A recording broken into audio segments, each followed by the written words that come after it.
on, please let's note it down because we'll be taking questions and answer immediately after the session.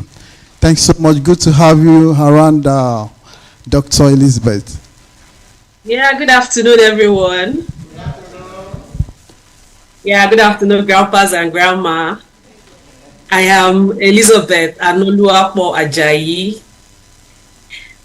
and I am a social gerontologist by passion, and professionally, I'm an adult educator. So today I'll be talking more on social relationships. I've been asked to talk on social relationships and not necessarily our physical health. I hope we are clear with that. Yes. So today I'll be talking more on developing and maintaining relationships amongst us as older persons. Sorry, I'm trying to share my screen. Okay. I hope we can all see my screen.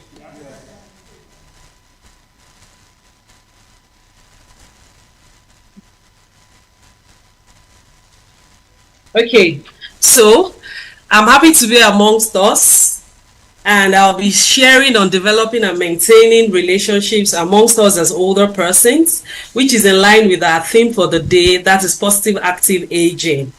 And the scriptural theme that we have for this discussion is a friend loves at all the time, and a brother is born for a time of adversity, which tells us that her relationship is vital. That's in Proverbs 17:17.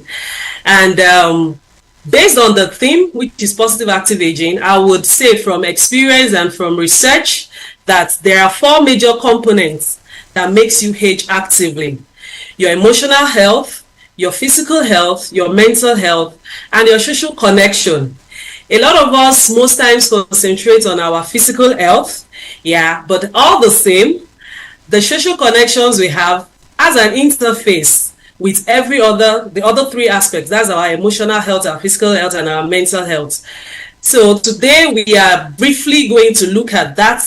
And one quote I would also want us to always remember as we grow, as we age the more, because obviously from everybody I've seen here, I don't see anybody going off anytime soon except Jesus comes around. So I want to believe we would all witness this event again next year if Jesus tarries is coming.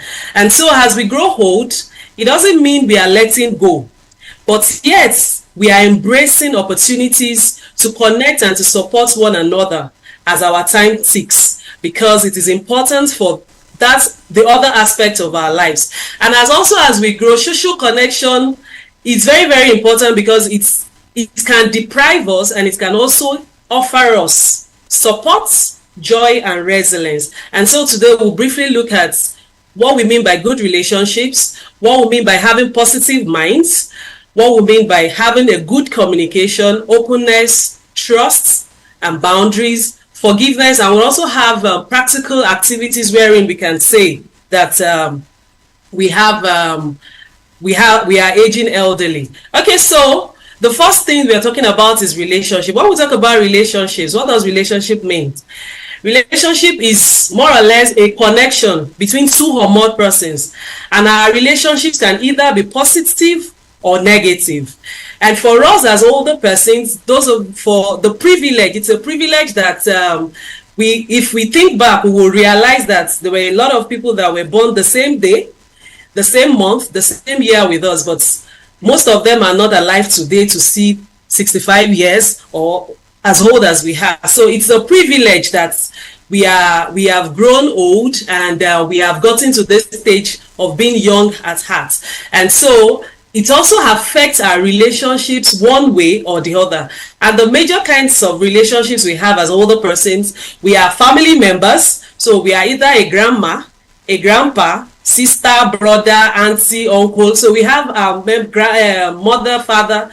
We have people around us. There is nobody that just fell down from the sky. And so no matter how, nobody lives alone in this world. We have one person or the other we are related to. We also have friendship as a relationship. Yes, we have people that probably some of us have been close to some certain people from younger years till old age, while we also make new connections at older age. So we have people that we can regard to as our friends. I like the question when we're having the question, the icebreaker the other time. I think some questions revolved around, we should mention our friends. And I think one of our grandpas said, Jesus is our friend. Yes, Jesus is everybody's friend, but we actually have someone that we can regard as a friend, whether close or at arm's length, but we just have someone in our life. So we have friends. And for some of us that are still married, that God has blessed both ourselves and our spouse with long life, we have what we call the romantic relationship. We also have the mentorship and the intergenerational relationship. Those are the relationships we have with people that are younger than us or people that are older than us, whether in our community or within the church setting or outside the church setting in our environment and all such. For some of us too, we have people that are our caregivers. Caring for us now as caregivers, we have those that are professional, that's registered under an institution. And some of us may be living with our children. Our children could also serve as our caregivers. So there's a difference in the relationship you have. For some of us that are living with our children, there's a difference in the relationship we have with them as our child. And there's also a difference in the relationship we have with them as our caregiver. So a person, a family member, whether a child or sister or brother, someone can also bear we can have two or more relationships with a certain person. We also have people within our community or faith-based organization, just like we have in the Apostolic Faith. You have people that are within, that you feel that, yes, these people are within my church zone, and this is how, there's a way you relate also with them. Also, for some of us that are still in active in quotes, that are still active in terms of making money, in terms of probably we are into one business or the other, or we have an organization we work with. We have what we call the professional relationship that we are supposed to have with people we work with. And lastly, we have what we call the peers relationship. That is just the relationship amongst ourselves as older persons. And so today we're going to be looking at all these relationships together as one. What kind of relationships we have, this common relationship, what are those things that make this relationship good or can make them negative? And one major thing I would want to mention is that relationships have a way to increase our lifespan. It has a way to increase our likelihood of survival, because even there's this common English adage that a tree cannot make a forest. So we cannot be alone. Fine, we might want to work on our health, but we still need people around us. So having a good relationship with people is very important for our lifespan. And having a good relationship is something that needs encouragement. It needs intentionality, as in we have to be intentional about it, especially as we are growing older, because you will have people that will step on our toes. We would have people that are supposed to be our succor in time of need. They are the ones that will be you. So at the point, you might just feel, let me just ignore this person and also too. But relationship has to do with being intentional. And I think the anchor person, the moderator for the event today, I think he also made mention of that earlier on. Good relationship also need building. It's a conscious effort that needs building, that needs patience and nurturing. I know as older persons, yes, our patience level is very, very high. Let me use that word. Our patience level is very high. Sometimes you want things to be done snappily and so fast and everything. But if we want to maintain a good relationship with others, we have to be conscious of the fact that we need to be patient. And so there are some basic principles that goes along with having good relationships, and those are the things we would also consider. The first of it is having positive mindsets. Having positive mindsets.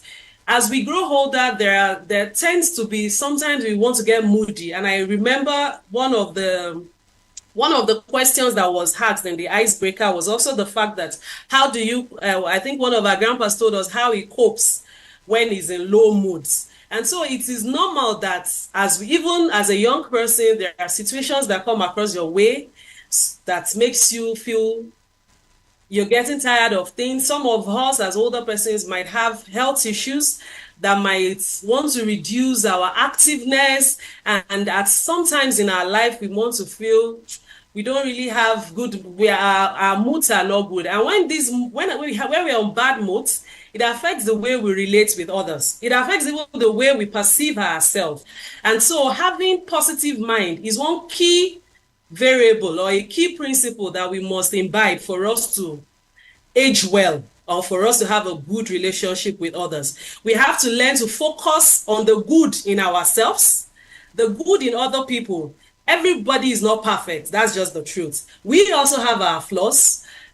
Our children have their flaws, our spouses have their flaws, our neighbors have their flaws, but we must learn to concentrate on that positive parts of people and having a positive hope that, okay, yes, let's look out for the good of others all the time. And from research, it has shown that when you have positive mind, it has the tendency of reducing your stress. You're not bothered about how this person perceives me. You're not bothered about how, okay, what would they think if I do this and all sorts. So it promotes us emotionally. It promotes our overall health, because obviously our emotional state of mind promotes our health also. So once you have a good emotion, it have every tendency to promote our mind. And when we might want to ask, what can we say about what is positive mindset? And I would want us to use a Bible verse for that. That's Philippians 4:8.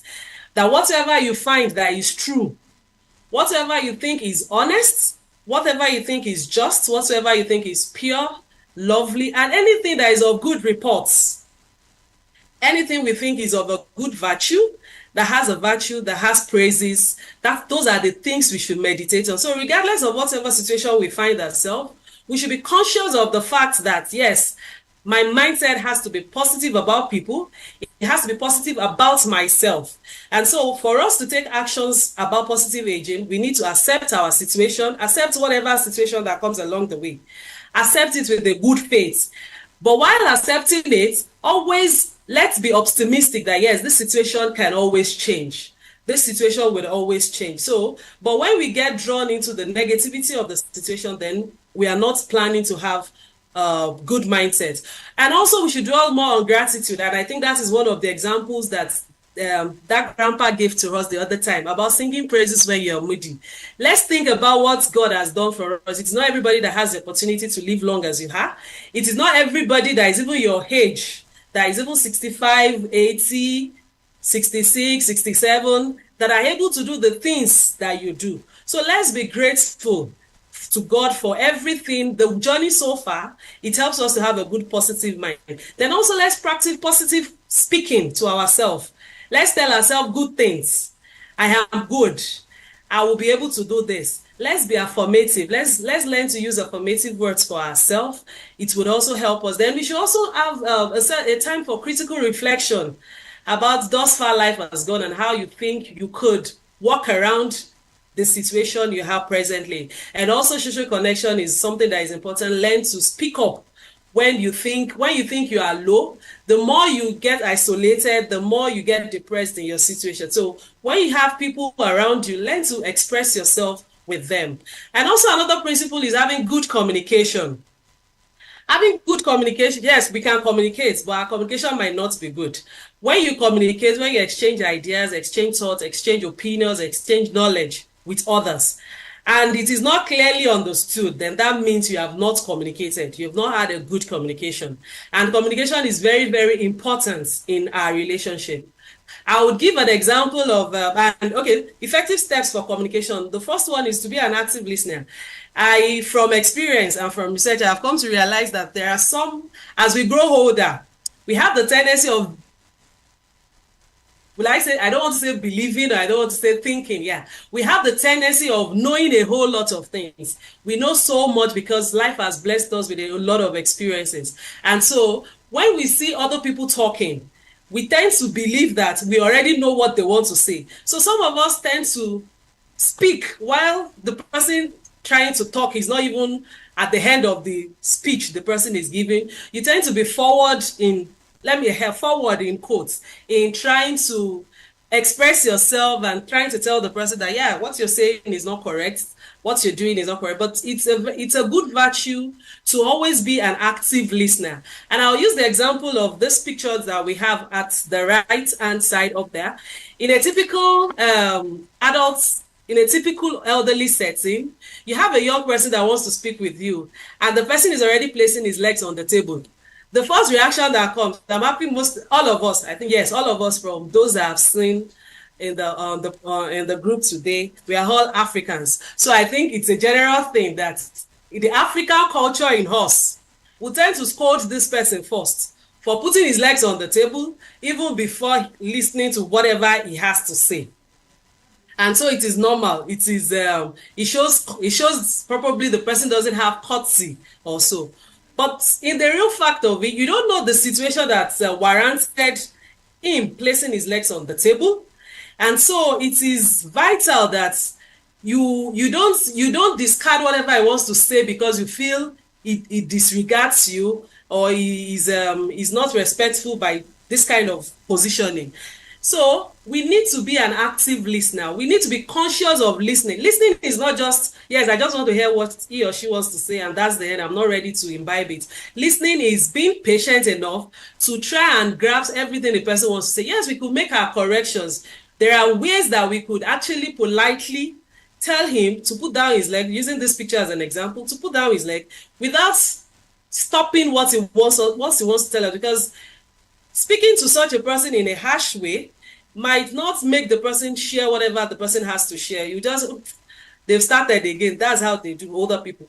Let me just leave them to themselves. So we should always avoid jumping to conclusion also. We should avoid assumptions. Some older persons, before anybody talks, they already assume that this is what this person wants to say. So you are not even ready to listen to what the person says. And when we hear or we listen, after listening, there is a need for clarification. I think the best thing we are supposed to do is to seek clarifications where we think things are not right, other than just assuming that, okay, I think he did this because of that, or I think she said this because of that. And so for us to have good relationships with others, the Bible admonishes us that we should be swift to hear, slow to speak, and we should be slow in judgment too. That's to wrath. Another principle we also consider is openness. Being open means that you are receptive to other people's ideas and feelings. It is not just about you. Everybody has, even our children, they have their own burdens too. They have what they go through. Our caregivers, our friends, everyone has one thing or the other they are passing through. And so as older persons too, we should always learn to be open to others. Openness now is in two phases. We are receptive to the ideas of others. We accommodate the ideas of others. And also we allow others to share their struggles with us. We allow others to share their experiences with us. And the other way also of openness is you also expressing yourself. When you think, I cannot do this thing, there is no shame in it. We are blessed with old age. It is a privilege. It is an uncommon favor. Let me use that word. So it is not a crime to express yourself, to say you need something. And I like the fact that when the icebreaker was going on, the moderator was active in asking us, do you need help with this? So if we need help, we should be open enough to express ourselves that, yes, I need help with this situation, or please express yourself with me, feel free with me. So that is another principle we need to be conscious of when we think of having a healthy relationship with others. That another principle we consider also important for good relationship at older age is boundaries and trust. Boundaries means boundaries is a sign of respect, is a sign of trust. We should understand that boundaries is like a gate. Boundaries now is not in terms of, I don't want to talk to this person, I don't want to talk to this person, but it's more of knowing your place in people's life and respecting each person's desire for independence, respect each person's desire for their needs, their desire, respecting them, and respecting also our own desires and our needs also. It means we don't see ourselves as being over-dependent. As much as we open up, we should also understand that this is how this person can help me. This is the limits that this person has in helping me or in assisting me. This is the limit that I also have in giving back to this person. When we set boundaries, such boundaries, when we know our places in people's life, we have less disagreement.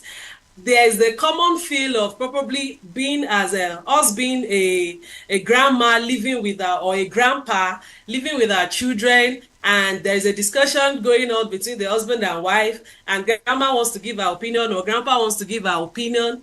That is not respecting the boundaries, except we are being called into such situation. And there are ways we could even communicate within that situation that shows that, yes, this person or my grandma respects the boundaries we have set. It doesn't mean you will not relate with them, but understanding that this is the limit I am supposed to intrude into this person's life. Even within the church setting, there are limits we should know that, yes, this person's life, and even amongst our intergeneration, especially the intergenerational relationships we have, we can give good advices to people, but when we understand that this is how this person can be of help to me, this is how I can be of help to this person, it helps us better to be seen and to have a better relationship with such person. And boundaries also is linked to having having trust in people. You have trust in their ability, you have trust in their strength, because you already know their limits in your life. You already know your limits in their life. So it's easier for you to develop trust. It's easier for you to have open communication and mutual respect for such people, for people you have relationships with. And it helps you also as an older person to make you feel safe and secured while you are interacting, because you know you will not go beyond your boundaries, and the other person too will not go beyond his or her boundary. And lastly, we want to look at forgiveness. We want to look at forgiveness as one of the virtues or one of the principles. We are all Apostolic Faith members, so I want to believe we've had a lot of lessons on the issue of forgiveness, and so it's not like I want to overflog the issue, but the truth is a lot of things have happened over our lives from our younger years till our old age that might be so hurtful that we feel it's difficult for me to forgive this person. It's difficult for me to let go, but it's important and it's good for our own mental health. There is this example that is always been given when it comes to issue of forgiveness, or this storyline that when you put tomatoes in a bag and you carry it around for long, it's a burden, or some number of tomatoes, it's a burden, and at the same time the tomatoes keep decaying. It keeps smelling, and yet you are not letting go of them. So it means even the person you tend not to forgive, the person is not feeling the pain as much as that. It is you that is holding the grudges that feels the pain more, because when you see the person, you feel this person have hurt me so much. As much as I have let go, I tend not to forget about it. And so, but forgiveness from the heart is something very, very important. It frees us as a person. It helps us reduce stress. It improves our mental health, and it creates opportunity for space. It creates space for love and for peace amongst us. And generally looking at it, not going the biblical way, and also going the relationship way, the physical way. We need to acknowledge that, yes, we feel that, yes, we've been hurt by someone, and this hurt that someone has committed to us has a great impact on us. But we should also learn to see from other people's view. Why do you think that person have hurt you? Yes, it might have reasons. Whether the reason is good or bad, there must have been a reason why such a person have acted that way.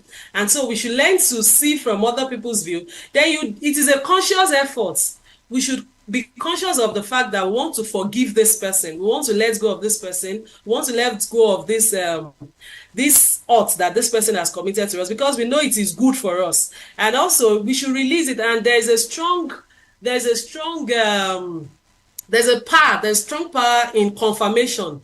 That's in giving words of mouth. So if it is possible to see the person and to confirm, to tell the person verbally that you have actually forgiven the person, it goes a long way in helping to relieve, because you have said it out, you have spoken it out. So it's easier for you to actually let go during that way. And we should focus on the fact that we need to heal. It's a self-healing thing. We need to understand that, yes, we need to heal, and we should reflect on the life lessons we have learned from whatever situation that have brought about the grievances between us for our personal growth. And so the Bible also tells us that we should be kind one to another, tender-hearted, forgiving one another, even as Christ has forgiven us. And so those are the major principles that we consider in this discussion, for this discussion. Yes, relationship is in two parts. We have that of God and we have that of humans. We have the one we have on earth. And today we've been able to talk about the principles that are important for us to have good relationships here on earth. Even as Christians, as prayer, branded, tongue-speaking believer and Christians, there is every tendency that we deviate from some of these principles while having relationship with others. So we should be conscious of the fact that we want to have healthy relationship with other people. And so as we journey through life and through positive aging, we should learn to nurture our relationships. We should value the relationships we have, and we should embrace these principles we've talked about. And practical ways we can also build up relationship is, the first thing is have a self-reflection. How far has what you have achieved in life, as far as this taking you? We could reflect on our successes, on our flaws in life. Know your weakness. Yes. No, okay, this is how weak I am. This is what I can do. This is what I cannot do. And it will help us to get more conscious about having relationships with people. And I like the example that one of our mommies gave the other time, one of our grandmas gave, that one thing we needed to know about her is she doesn't make friends easily, but when she makes friends, she keeps them. And I think someone also raised it that was why she made friends with her husband and she kept the friendship till date. Okay, so it's very important that we know ourselves and we become conscious of the fact that, yes, I need people around me. I need to be social a bit. And so we tend to help ourselves, and it helps us in our journey through being practical about maintaining a good relationship. Also, gratitude is very important. Like I said earlier, gratitude to God and gratitude to people. Some older people feel that it is an obligation when someone helps them, especially older persons, older persons from this side of the world, Africans. We believe that, yes, it is my right. Yes, it is our right, even for our children to take care of us. It is our right. But it is also a privilege when they do. So let's learn to be grateful. An adage in my language, that's Yoruba, tells us that I don't know if I said it well. For the Yorubas amongst us, but the truth is, when you say thank you for what has happened yesterday, there's every tendency for you to get more. So let's learn to be grateful. Whether you feel they're obligated to help you or not, let's learn to be grateful. And let's learn to check on others too. Let's learn to check on others. It is, yes, we might feel this person is not checking on me, but you don't know what's that person also is going through. So in your spare time, let's also learn to check on others. And also let's learn to volunteer in the church, in our community, anywhere we find ourselves. That is a way we can also socialize with people. Let's learn to volunteer.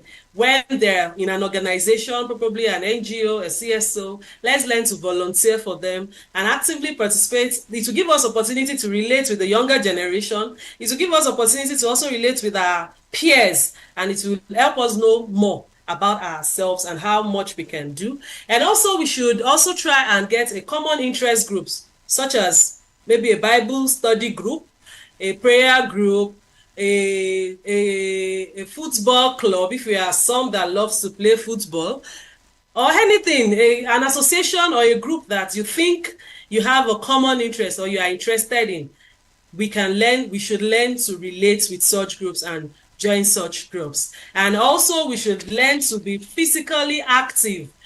We should learn to be physically active. Being physically active also helps us in our relationships. When people don't see us like, oh, this person is wanting to become a burden, just you will sit in one place. The only reason why this grandma is relating with me is because she wants me to help her do this, because she wants me to help her pick this, pick that, and in the real sense of it, she can actually do it herself, but she just feels. So we should learn to also be active physically, practice our exercise, take our diets according to prescription, take our diets, visit the health facility where we need to.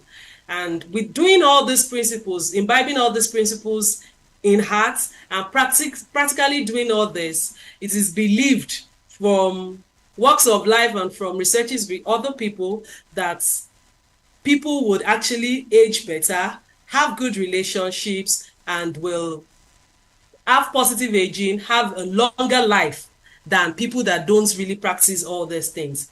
And so that brings us to the end of the discussion. Thank you for listening. If there are any questions, we can ask. Thank you for having me. And we celebrate her very